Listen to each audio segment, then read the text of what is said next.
అండి, అందరూ ఎలా ఉన్నారు? ఒక చిన్న వీడియోతో మళ్ళీ మేము ముందుకు వచ్చేసాను. ఏంటబ్బా చింతకాయలు చూపిస్తుంది పిల్ల అనుకుంటున్నారు. అవునండి, మీరు అనుకునేది నిజమే. ఇవాళ మేము చింతకాయ పచ్చడి పెడుతున్నాం. మొన్న సంక్రాంతికి ఊరెళ్ళినప్పుడు తీసిన వీడియో ఇది. ఫస్ట్ చింతకాయని చక్కగా కడిగి ఆరబెట్టుకోవాలి. ఆరబెట్టుకున్న తర్వాత చిక్కుడుకాయలు మనం ఒలిచినట్టు చక్కగా చింతకాయలను కూడా ఒలుచుకోవాలి. దీనికి కొలతలు వచ్చేసరికి 1 కేజీ చింతకాయలకి 30 డబ్బా ఉప్పు, ఒక పసుపు ప్యాకెట్ అండి.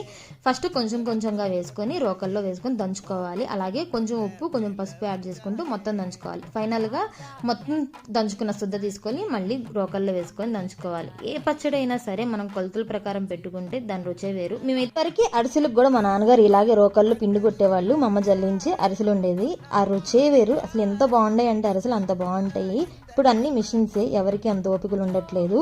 పచ్చడంతా మొత్తం తొక్కేసిన తర్వాత మనం ఒక కంటైనర్కి తీసుకోవాలి. మళ్ళీ ఇదే విధంగా 3వ రోజు తిరగతిప్పి తొక్కాలి. తర్వాత ముందు కొంచెం మీకు రుచికి సరిపడా పచ్చిమిర్చి యాడ్ చేసుకొని మళ్ళీ తొక్కుకొని కొంచెం ఇంగువ తాలింపు యాడ్ చేసుకోవాలి. వేడి వేడి అన్నంలో చింతకాయ పచ్చడి వేసుకొని తింటే ఆహా, నాకు చెప్తుంటే నోట్లో నీళ్లు ఊరిపోతున్నాయి.